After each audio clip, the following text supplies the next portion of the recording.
Akashvani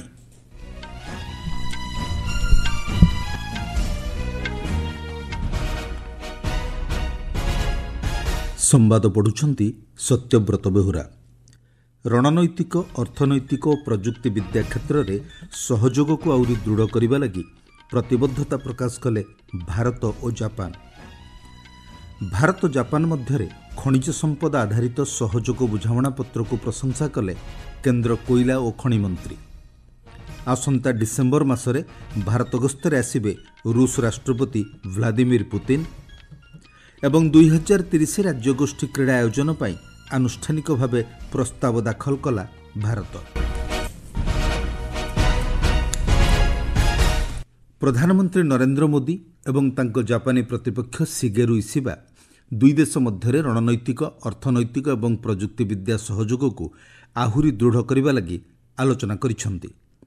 गतकाली Tokyo रे एक उच्चस्तरीय आलोचना पर उभय नेता एही विषय घोषणा करिसेंती। एक सामाजिक गणमाध्यम पोस्ट रे प्रधानमंत्री नरेंद्र मोदी कहिसेंती पंचदश भारत जापान वार्षिक शिखर सम्मेलन ने जापान एवं भारत मध्य द्विपाक्षिक संपर्कर विभिन्न दिग उपरे समीक्षा करा जायछि एवं आगामी दिन में उभय देश सहभागिता को एवं रणनैतिक दृष्टिकोण को आहुरी व्यापक करने लगी सहमत होइछंती।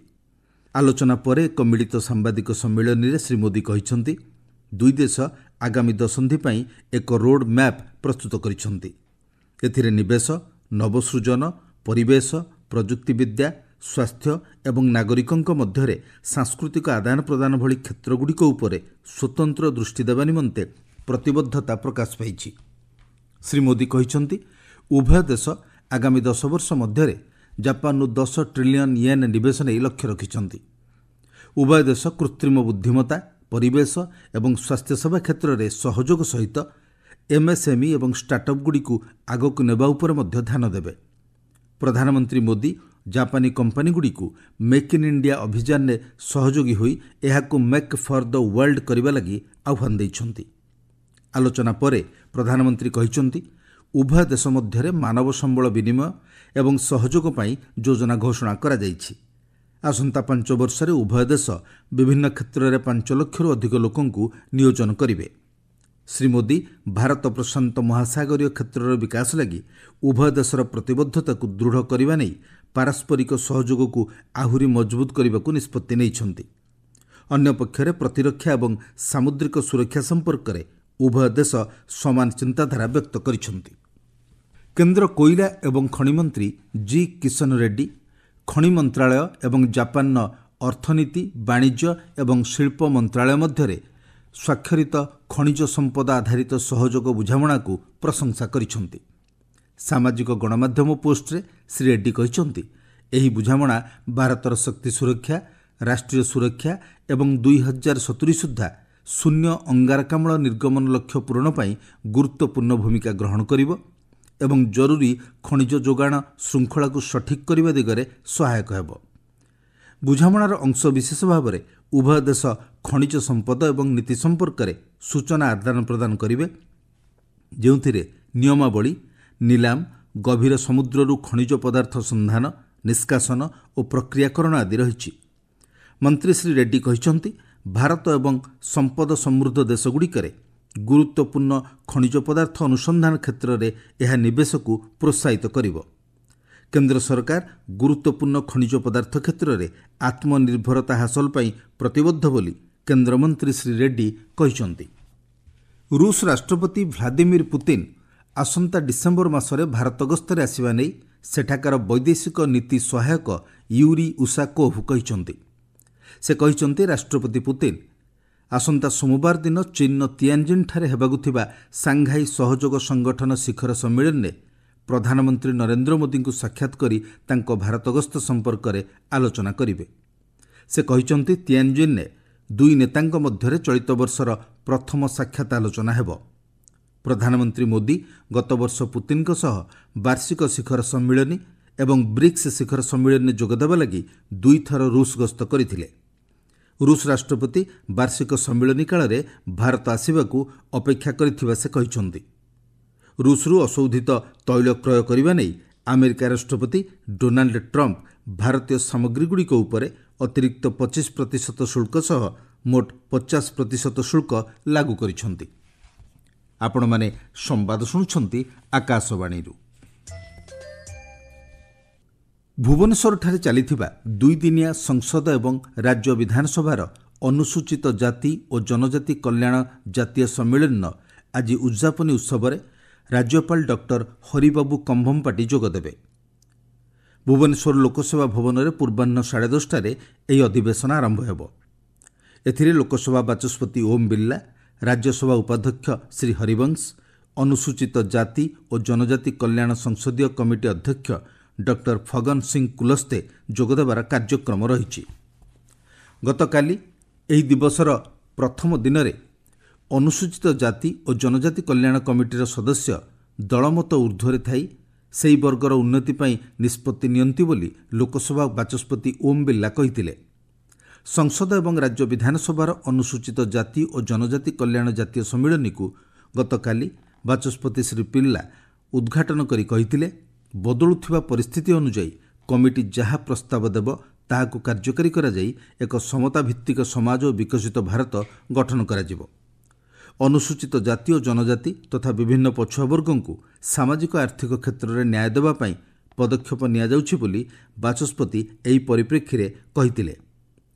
ଗତକାଲି ଉଦ୍ଘାଟନୀ ଦିବସରେ ରାଜ୍ୟସଭା ଉପାଧ୍ୟକ୍ଷ ହରିବଂଶ ନାରାୟଣ ସିଂ, ମୁଖ୍ୟମନ୍ତ୍ରୀ ମୋହନ ଚରଣ ମାଝୀ, କେନ୍ଦ୍ର ଶିକ୍ଷାମନ୍ତ୍ରୀ ଧର୍ମେନ୍ଦ୍ର ପ୍ରଧାନ, ଆଦିବାସୀ ବ୍ୟାପାର ମନ୍ତ୍ରୀ ଜୁଏଲ ଓରାମ, ଅନୁସୂଚିତ ଜାତି ଓ ଜନଜାତି କଲ୍ୟାଣ ସଂସଦୀୟ ସମିତିର ଅଧ୍ୟକ୍ଷ ଡକ୍ଟର ଫଗନ ସିଂ କୁଲସ୍ତେ ପ୍ରମୁଖ ନିଜର ଅଭିଭାଷଣ ପ୍ରଦାନ କରି ଅନୁସୂଚିତ ଜାତି ଓ ଜନଜାତି କଲ୍ୟାଣ ନିମନ୍ତେ ସରକାରଙ୍କ ପ୍ରତିବଦ୍ଧତା ଦୋହରାଇଥିଲେ।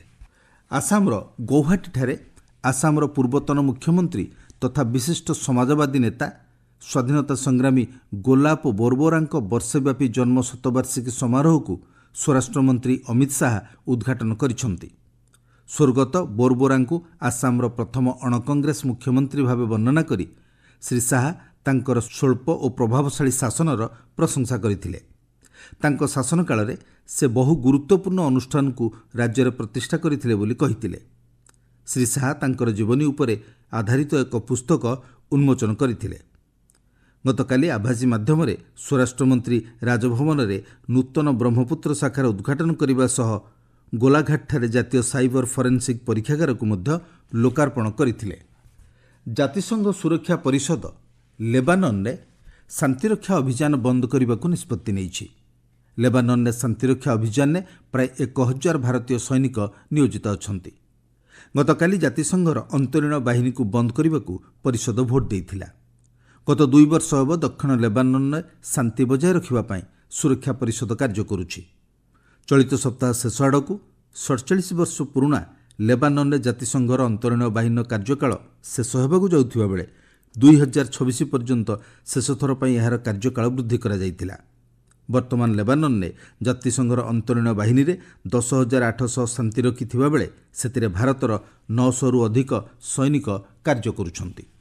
ଆସନ୍ତା ମାସରେ ହେବାକୁ ଥିବା ଜାତିସଂଘ ସାଧାରଣ ପରିଷଦ ଅଧିବେଶନରେ ପାଲେଷ୍ଟାଇନ କର୍ତ୍ତୃପକ୍ଷ ରାଷ୍ଟ୍ରପତି ମହମ୍ମଦ ଆବାସକୁ ଯୋଗଦେବା ଲାଗି ଅନୁମତି ଦେବେ ନାହିଁ ବୋଲି ଆମେରିକା କହିଛି।